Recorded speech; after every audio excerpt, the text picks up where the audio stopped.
Hello and welcome back to my channel. I know I look rusty, but we are going to be dealing with all things rusty today. Okay? And paint and all that stuff. So I didn't even bother doing my face. So as the title suggests, this is going to be an DIY upcycling old rusty furniture kind of a video. So here are a few things that you need to remember before you start painting any type of furniture or anything in general that does not involve, like the art paint and stuff. When you're dealing with actual paint, you need to have protective gears on and stay in a very well ventilated place, because these paints are made using some really crazy chemicals and the fumes aren't very pleasant. And if you're someone who has respiratory issues like me, I would highly recommend that you do not indulge in painting stuff. But I'm an exception because I'm high-key psycho and I'm on a suicidal mission. But if you're a normal, sane person with this cell in your brain that works, please don't do this. Or even if you do that, make sure you are well protected, gloves, mask and stuff, and take plenty of breaks before you not before you do plenty of breaks doing the project, so your lungs have some time to recover. So since you need to be in a well ventilated place before you get painting, I'm going to take this outside my house in my garden. So I apologize in advance for all the traffic noises and all the other weird noises that you might hear in the video later. But yeah, without further ado, let's go. So this is the piece of furniture shelving unit that we will be upcycling today. A little backstory: this one has been in the family for like many decades, since before even my mom was born. So it was painted brown at some point, but then through the passage of time, it got old and rusty. So in order to upcycle this piece of furniture, we'll be needing some materials. Let's see what we'll need. So you will be needing a couple of sandpapers to smoothen the surface, get rid of the rust and everything, and then a metal primer. This also acts as a non-rusting coat to prevent any further rusting, and some paint thinner, and an empty container to mix the paint and the paint thinner in, and the brushes. And for the sandpaper, it totally depends on what kind of a look you're going for. I went with the 86 grit sandpaper, so I'll get more of a rustic texture to it, and that's what I'm going for, an antique one, because this unit is pretty antique. And say hi to my little helper today, my curious little cat, Muffin. No. I will not be wearing any kind of gloves or apron thingy today in my video, because I don't have any of them. But if you do have any of those, or if you're planning well ahead, unlike me who is an impulsive, spontaneous disaster, I highly suggest that you do wear your gloves and your apron to protect your clothes and your hands from getting tainted.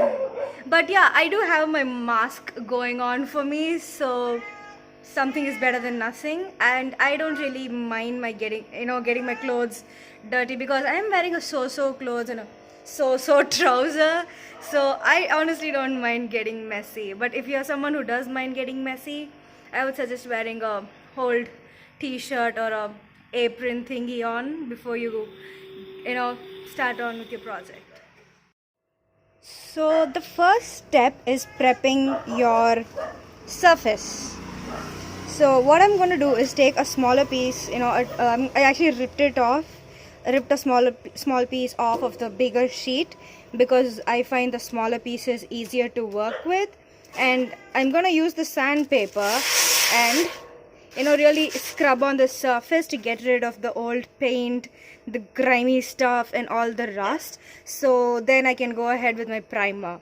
So I'm going to set the phone down because I need both my hands and a lot of strength to really sand the surface down.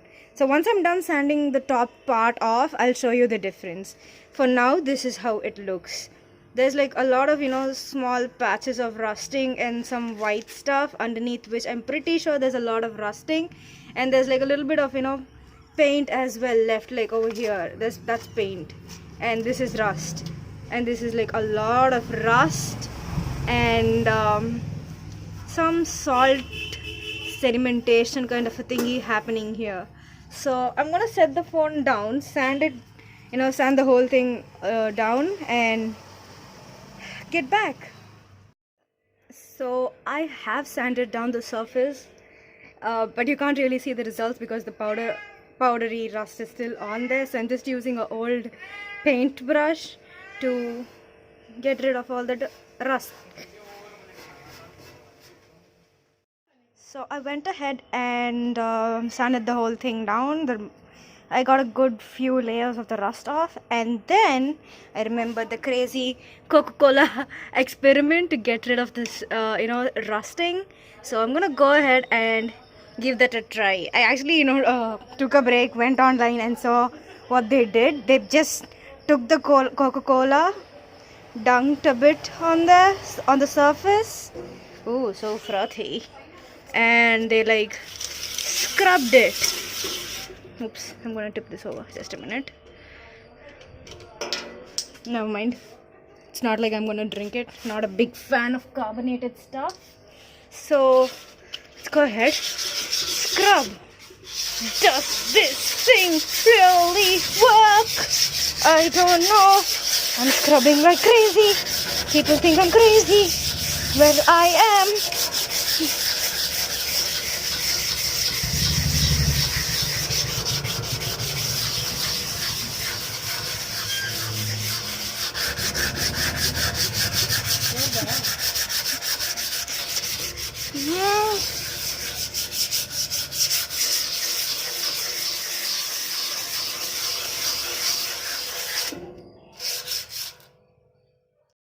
Okay, guys, this is actually crazy, but Coca-Cola actually freaking worked. Literally got rid of all the rusting in a few spots, but then this is a very, very old furniture, so most of it is like completely rusted and beyond any sort of recovery, unless you're using like some heavy industrial level chemicals or tools to get rid of the rust. But for DIY, Coca-Cola has left my mind blown. You can actually see some of the silver, the original metal peeking through there, but most of it is just rusted, so there isn't much Coca-Cola could do. But oh my god, it's not fit for human consumption. Wow. So I'm gonna go ahead and let the shelf dry because it's pretty wet. I'm gonna fasten off the process by grabbing a dry piece of cloth and buffing it dry because we are running out of daylight, and then go in with our primer. But oh my god, Coca-Cola, crazy. So I shifted the shelf in because the floor got too wet outside from the Coke and the water, and I'm having my mom open the primer for me because I'm such a weakling. Say hi. Mommy, say hi. Hi. So yeah, she's opening up the cans for me, and we're gonna go ahead and what the fuck is this? Primer. Yeah, primer. We are gonna go ahead with the primer now. Paint the whole shelf with it and let it dry before we go in with our paints. So I went ahead and put the primer on the first shelf. I was hoping it would be like a sheer or a transparent shade, but it's actually pretty dark. It's a very dark brown. I'm having some serious concerns right now. I was hoping like if it was like a transparent shade or something, I would paint on top of it the color that I chose. I'm not gonna tell you the color yet, but this brown might actually interfere with the color that I want. Well, I have this now, and we'll just have to go ahead with it and make do with what we have.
And we are done priming the surface. I thought it would take a couple of hours to, dry up, but it's almost dry. Like by the time I finished, painting the whole thing, the first few shells that I painted with the primer actually dried. And also, please wear gloves. Like, please.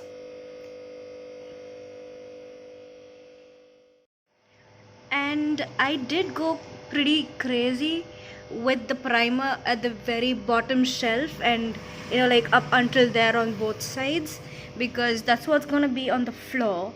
And when you're like mopping the floors or washing the floors, that's what's going to be the first to come in contact with water, and you don't want those parts getting rusty.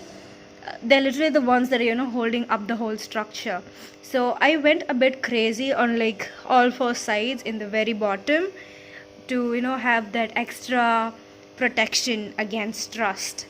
And I also used the primer to fill up any sort of too deep of a dent caused by rusting, to fill up and give me like a smoother surface. But I did not make it too smooth, because we are still going for that rusty antique kind of looking one. So yeah, that's what I did. And I also painted the sides and everything. There's a little bit to dry over there, so we'll just give it another maybe say 10-15 minutes to dry, and we'll come back and start painting this old hag. I'm gonna go grab some coffee now, and I'll come back. Hi. It's actually the next day. I said I would come back to it after a few minutes, but I didn't, because I had a headache a few minutes after. I like went over, did some retouches and stuff yesterday, and I had a very nasty headache. Plus the room was stinking with all the chemicals and stuff, so I wrapped it up and called it a day, and we are back again to finish painting the shelf. So I missed out on a couple of things yesterday. The metal primer is also called as red oxide. So I actually googled it up after I started the project, when I should have actually done it before I got myself into it, but better late than never, I guess. So if you happen to get the red oxide on your hand by some chance because you didn't wear gloves for some reason or whatever, the only way to get it off your skin and off your tools and or the surface you accidentally spilled it on is by using kerosene, also known as paraffin oil. That is the only way you're going to get it off. And paraffin oil is not a very safe substance to handle. It's very flammable and poisonous if ingested, so please use it with caution. So here I have my empty container, my paint thinner, the brush from yesterday. Yes, I'm using the same brush, and stick kind of a thingy. It's a metal rod actually. I don't know what it goes to. It was just laying around the house, so I just took it to mix the paint and the paint thinner. And in the container I already have a little bit of white paint because the store didn't have a empty container, so they just gave me with a little bit of paint in there. And I don't mind, it'll be a bit of a lighter shade, but it's totally fine. And now for the color reveal. Dun, dun, ta-da. Dun, dun, ta-da. Ta-da. It's a really beautiful shade of blue, and I chose this color because I want to change this antique shelf into a centerpiece kind of a, I want to make it an accent furniture. So I went with this really pretty shade of blue. Blue symbolizes royalty and all that stuff. I mean, that's what the internet said. So plus I really like the color, and there isn't a whole lot of blue around my house. It's mostly just browns and beige shades. So I thought I will mix things up, bring in some light and fun. So I went with this blue. How pretty. So I went ahead and painted the whole shelf a light shade of blue with some white patches because the plain paint didn't mix well. But yeah, I went ahead and painted the same color. I did not add more blue to it because I wasn't sure if I was going to get the shade of blue I had in mind. But yeah, I painted the shelves blue. So now what I'm gonna do is go in darker and give it a little trim kind of a look with a darker shade of blue. And also my hands are covered in paint. Why you should wear gloves? Because the kerosene, the paraffin oil, does not leave a very pleasant smell on your hands, and it actually stays for a good few hours. So yeah. So we are done with the first coat of paint. I actually went with a darker shade on top, but you can't see it yet because the paint is still wet. But here you can see that it is a bit darker. My mom's actually holding the phone because I'm literally covered in paint. I'm so blue I could cast for the role in X-Men. The character, the lady, the blue was like fully blue. Look at my hands and my legs. And I also have some on my hair, but I'm not going to show you that because my face looks horrendous right now. So yeah, the first coat is done. We're gonna just let it be and let it dry for a few hours, and then we'll come back in with our second coat. Good job, Mommy.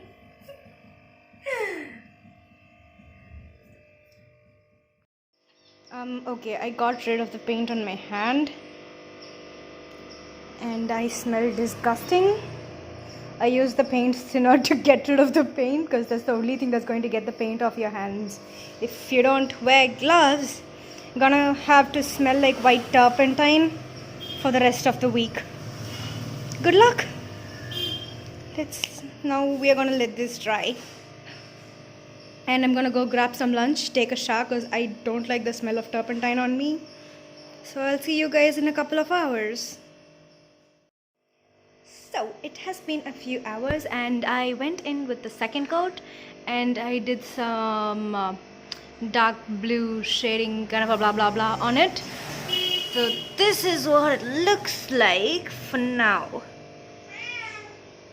We're going to let it dry overnight, and by tomorrow morning it should be all set. And while it dries, I am going to tackle this disaster. Like all this stuff was on the shelf and there's way too much clutter in it. So me and my mom, we are going to go ahead and clear that out and just keep what is necessary so we can put it in tomorrow. And we are done, you guys. Here is the final reveal. How cute. I'm in love, like literally. Look at those details. So cute. I hate that my camera isn't picking up too well, but it's so pretty. I have my little birdies. Just some little decorations. A red vase to add in some extra color. My fish boy. He's there. He's blue. And a little lamp for him. The food. My little beach theme going on here. Some acorns. And just some random stuff. These are the only stuff that we had to keep from all that trash. Yeah, rest was just trash. This is all the stuff we kept. How cute. If you made it so far into the video, make sure you drop a blue heart in the comments and also like, share and subscribe to my channel. Until next time, bye bye.